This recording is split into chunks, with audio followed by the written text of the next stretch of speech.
version one should just be extremely aerodynamic. Like, what is the tightest, smoothest shape of a product we can make? At this point, I'd say, like, do you know what? I've written enough programs. I've been writing programs for damn well 25 plus years. I don't need to write another piece of program. I do need to smoothen programs. Welcome to REWORK, a podcast by 37 Signals about the better way to work and run your business. I'm your host, Kimberly Rhodes, joined as always by the co-founders of 37 Signals, Jason Fried and David Heinemeier Hansson. We are putting the finishing touches on a product called Fizzy. It actually might be out by the time this podcast episode is live, but I thought we would talk a little bit today about how we know when it's done. You could continue building and polishing and tweaking forever, but at some point you have to rip the Band-Aid off. I think that's probably a challenge a lot of people find themselves in. So let's chat about it. Jason, I know there's a lot happening in the product in these final hours, final days. When do you stop? I've been thinking about this a lot, actually, because I've been trying to visualize a way to explain this. Other people have asked me this, and because they usually go, well, you just kind of figure out what you use and what you don't, and then you stop, and there's some of that, but that's not as it doesn't really tell a story. The way I've been thinking about it recently is I want version one to be the most aerodynamic version of this thing that we're making. And that every little extra thing sticks out. It just sticks out of this object and screws up the airflow. So version one should just be extremely aerodynamic. Like, what is the tightest, smoothest shape of a product we can make? That's kind of how I tend to think about it now, or I've been trying to think about it that way now. And so part of this is like when you use something that you're building and you go through it and you keep going through it as you near the launch, you're like, do we need that little thing? Is that thing creating drag? Do we need that? And you try to get rid of all the little things that are just getting in the way. And that to me is how you do it. So it's about smoothing this object out. Not saying that we can't add stuff later, but version one has got to be very, very aerodynamic. So that's how I've been thinking about it. I love it. Put Fizzy in a wind tunnel. Kind of, and it's actually kind of, when you think about it that way, I know David brought up something about, we have this feature called saved views or saved filters, basically. And he asked, hey, how many people are using this? And there's only a few people using it. And I think it's a nice thing to have, but I'm actually at the last minute here, I'm wondering, do we need that? Is that a burr? Is that creating drag? Do we need it for V1? And there's been some other things that have come up that I know we want in the product, but we don't need it for V1 necessarily. It's just going to create drag. It creates more surface area. And I'm just trying to think about things in terms of a physical object, because I think it's easier to visualize what that physical object would look like. Software is so virtual that it's very, very hard for people to ultimately to visualize, because you can just keep shoving stuff in there and there's no natural pushback. But if things are sticking out and you imagine it in a wind tunnel, you'd see that white fog or whatever, right? You'd see the wind and you go, that's sticking out. We got to get rid of that. So that's my take. This harks back to one of the very first principles we penned down on product development, which is half, not half-assed. That the half that's left after you smooth everything out is invariably likely to be better than if you have a bunch of stuff that you didn't have time to smooth it all out. That is all a little rough. And I often look at these products that manage to do that half, not half-assed thing, which is such an admiration. Jason, in fact, you wrote about the Concept 2 rower, I think last week, which is a perfect distillation for me. Anyone who doesn't know it, look it up afterwards. It's called the Concept 2 rower, and it basically dominates the home high-end exercise equipment for rowers if you're into that stuff and you're not using water. And it's just a product that has barely changed in, I don't know how long they've made it. I think at least 20 years or something like that. It has this LCD screen on it, not a fucking touchpad, an LCD screen with big fat rubber buttons that you have to press and can press when you're both sweaty and exhausted and whatever, and just doesn't do that much. It's just high quality, not excessively high quality, not luxuriously high quality, just really well made and very few parts, and then some thoughtful little touches, like the way you can lift it up and it has wheels on the front to easily move it, and these other aspects where I've tried a lot of exercise equipment and very little of it, especially these days, feel like it has the concept to quality to it. So when Jason was blogging about this, it was like, yes, that's exactly it. Can we make software products that feel like it's a concept to rower, where just it doesn't do more than that? In fact, so many of the things that I end up really enjoying comes from that simplicity of it. There's a bunch of different domains too, where actually having to work a little harder to be able to accomplish some things is part of the enjoyment. I've been shooting Leica cameras for many years. They don't have autofocus, which is something I think most people, certainly these days, would take as an essential feature of a camera. What do you mean I have to move this little lever? Otherwise, the picture isn't in focus. That sounds prehistoric or barbarian. And then you use it and you can use it and you're like, oh, huge part of the appeal, the joy of shooting a Leica camera is exactly the absence of all of this, the absence of menus, the absence of autofocus, the absence of a million other things. And I think it requires actually a fair amount of arrogant conviction to go like, do you know what? I know we're going to get requests for all these different things. We know it already. I mean, you don't even have to say anything. We could fill out a top 10 list of what people are going to ask for, and we're not going to ship with that. V1, the aerodynamic version, the Concept 2 version, the just less version, the manual focus version. The other thing, and we've shipped a lot of things over the years, including Hey, which was shipped about 5 years ago. There's several things in Hey that I look back upon now and think like, man, we should have smoothed that out. Jason, you remember the magic door or the magic key? Like you had a special email address that could get around your screener. Speakeasy code. Yeah. Speakeasy code. Now, Yeah. the problem with that feature was it had such a good name that it was almost a darling too cute to kill. Yeah. And therefore we couldn't get rid of it. But I've never used the speakeasy code. I don't know if you've ever used it. Nope. But it was one of those things you get excited about in the moment, and then you look back upon it after, and we're like, ah, man, we could have smoothed that out. And then there are other aspects of the feature sometimes that feels like it's such a simple thing that turns into basically be the thing, the major thing.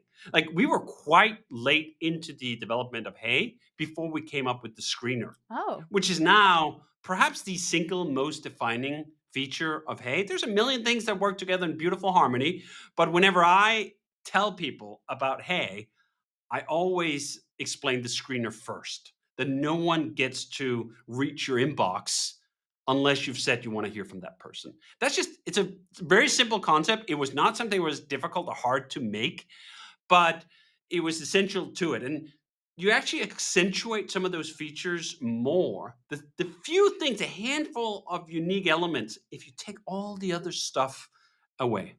Okay, so a couple weeks ago, we talked about bringing in some beta testers or early adopters into Fizzy before the public launch. Tell me a little bit about getting feedback from those folks and then deciding whether to move forward with that feedback or like, okay, that's a V2, we're ready to launch with V1 version. Yeah, I mean, we're getting a good amount of feedback from people, and some of it is stuff that we know, like, yeah, it doesn't have that. We know it doesn't have that, and maybe down the road it will, but right now it doesn't.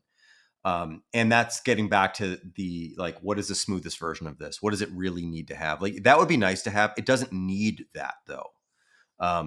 What's been interesting, I was talking to Brian about this yesterday. He was surprised. So one of the really interesting things about Fizzy is that, so it's a Kanban tool. Traditionally, basically every other Kanban tool I've ever seen has all the columns open all at the same time, all the cards revealed all at the same time. That's like what Kanban historically is. With Fizzy, you can only have one column open at a time. The other ones collapse. And this seems like it could be controversial. I believe in it very strongly. I've been pushing for it, and I really like the way it works. He was surprised that no one who's been beta testing has complained about it, because it is such an unusual approach to Kanban. And it would be the natural first thing for people to say, why can't I open two columns at once? Technically, you have two at once. You have the maybe column, which is always open, which is another thing that other Kanban tools don't have. Anyway, long story short is we made this very conscious distinction between open, closed, one at a time kind of thing. And it seems like it would be the controversial thing. So far, though, it has not been. It might be when the public gets in and 20, 50, 100,000 people try it. But so far, not come up once, you know? And then it's usually the things that come up are these little nitpicky things, which are totally fair game for anyone to notice, because I've noticed them too. It's just we've decided not to do them. But most of the beta feedback initially is not about mining for new features. It's closing little gaps, little holes, busted things that we didn't know about. It's making sure that our house is in order prior to opening it up to everyone else, that kind of thing. And that's been working out quite well so far. I think we've invited maybe 600 or 700 people at this point. Oh, Yep. that's a lot. Yeah. I mean, we invite them in, people sign up, we invite them in, you get a fraction of those people actually signing up. But we've sent about 600 or 700 invites so far. Okay, David, on the technical side of things, are there other things that you're considering of like, nope, we're not ready versus like, this can wait. We can make this like tweak to the code later? It's interesting because Fizzy in particular, we had a mission to try some really novel new architectural ideas out. And we actually ended up yanking them in the 11th and a half hour. Like just before launch, some of the audacious ideas we had on the database side of things, we got a little cold feet. And I think it's one of those magic things that happen when you just before launch, you look at some of the features you have and go like, do you know what? We should get rid of them before we launch. Or it needs this thing, otherwise it's not ready. It's not as common that happens on the back end, on the technical side of things. But in this instance, we had this audacious science project-y, requires a bunch of new tech approach to some of the database stuff where it just wasn't ready. We did not have high enough confidence that it was going to go off without a hitch. And we did not want to take that chance, even though we had spent an awful lot of time working on it. Now, that doesn't mean we can't bring it back. It doesn't mean we can't take some of the ideas in, but in the 11th hour, we actually pulled the plug on an audacious way of doing it and went back in some ways to something that was just a little more tried and true, mixed in some of the insights we had picked up along the way working on this other novel stuff. But that's a key part of it. The other thing for me is I've been reading through the whole Fizzy code base. We've had a wonderful team working on it. I have not been writing the majority of the code. I did some of the early work on it, and then I did a bunch of other things for a long time, and the team did great work on it. And then I get the privilege of sitting down and reading this thing like it's a book, end to end, and just going like, oh, man, I really like this. Do you know what? This part maybe could use a little do-over. And I love that polishing, that editing phase. It's like when in the rare circumstance, I have the patience to put an essay aside instead of just fucking hitting publish on Hey World as soon as I've written the last character, which is my normal MO. If I occasionally leave it for the next day, I always have edits and I always make the essay better. It's just my impatience wins out over my perfectionism. But in this case, it was forced upon me. So I get this privilege of doing this editing phase where I can just carefully massage a few lines of code. And in fact, just a few days ago, I had the really satisfying experience of clicking with a wart that I did not like, and I had looked at it a couple times over the few months. I was like, I really don't like this. It seems like such a long way around to fix this problem because I don't like 4 lines of code. So I've been noodling on it for literally months. And then the epiphany, as it often is, just arrived in the shower. Oh, I could just do the, and I go into the keyboard and I do the thing, and I have this little commit that says -7 lines plus 2. And you know what? It's funny how these things can be so satisfying. You think, this is a code base of thousands of lines of code, and you're getting excited about 5 lines of code you were able to remove? Yeah, I do. I really do. It's about that smoothening aspect of it. The code has drag in very much the same way as the product itself does. And you can see that smooth surface. Sometimes, in fact, when I'm reading these things, a favorite tactic is, you know what? I lean back and I halfway squint at the code. And sometimes I can just see, you know what? That's not the right shape. There's just too many lines up here in this method, and it's using too many other things. There's too much indirection. Where's this getting referenced from? I don't have this piece of context now that I'm reading it. that needs to be better. And the act of polishing and massaging the code in this way is actually one of my favorite parts of writing code at all, making any kind of product, is exactly this phase where you just sort of like, you're just going like, you look at it and then you smooth it out a little more, and then you look at it again and then you go like, yep, right there, right there. There's not a character, there's not a comma, there's not a colon that I could move inside this piece of code that would make it better. So satisfying. So satisfying. In fact, so satisfying that I would posit that this is the main reason I still bother programming. At this point, I'd say, like, do you know what? I've written enough programs. I've been writing programs for damn well 25 plus years. I don't need to write another piece of program.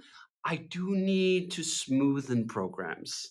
And therefore, we must write new ones or occasionally bring out the old ones, and they just keep smoothing them, make them more aerodynamic, make them more of a pleasure to read. I don't know why it is. I do know there are other programmers who share this satisfaction of deleting lines of code rather than putting them in. And then there are other programmers entirely who just get excited about solving problems. And over the years, I've gotten more excited about the polishing than I have necessarily about solving the problem. And part of it is because we're solving problems in recurring ways. Much of what we do is an embrace of the crud monkey identity. Now, when we write to a database, we read from a database, we update a database, we delete a record in the database. Like, that's it, and that's enough. That's enough. Like, that problem is able to then power, the solution to that problem is able to power something as beautiful as Fizzy. Like, I was looking at it at Fizzy a few months back after I hadn't looked at it for a couple of months, going all in on Omachi. And I just kept finding these little touches. One of the things, I don't know, like, we have a couple of Easter eggs, and some of them include sound. And the one Easter egg I found, or didn't find, but was instructed to look for with the sound, I just went like, isn't that delightful? Like, we're little crud monkeys dancing here in the background, doing the little monkey dance for the create and update and delete.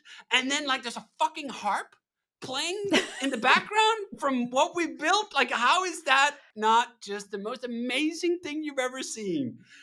These are sort of those small joys where perhaps some of it is like literally getting older and smelling the flowers. Like, I used to think of it as a cliche, like, stop and smell the flowers. You know what? I fucking stop and smell flowers now. I look at trees and I go like, man, that's a beautiful tree. Like, I wonder how old that tree is. And part of it is like, I have this recurrent model going like, do you know what? If you were 20-year-olds, you'd laugh at yourself right now. And the other part goes like, yeah, that's right. That's the process of aging. You start appreciating new things, different things. And I now appreciate trees, and I appreciate smelling flowers, and I really uniquely appreciate polishing code. I think that's the first mention of the Easter eggs in Fizzy. So I'm excited when people I didn't actually fully find reveal them. it. I just said sounds, harps, music. I love it. Well, with that, we're going to wrap it up. REWORK is a production of 37 Signals. You can find show notes and transcripts on our website, 37signals.com/podcast. Full video episodes are on YouTube. And if you have a question for Jason or David about a better way to work and run your business, leave us a video question. You can do that at 37signals.com/podcast question. You can also send us an email to rework@37signals.com. And I will link in the show notes to the new Fizzy product.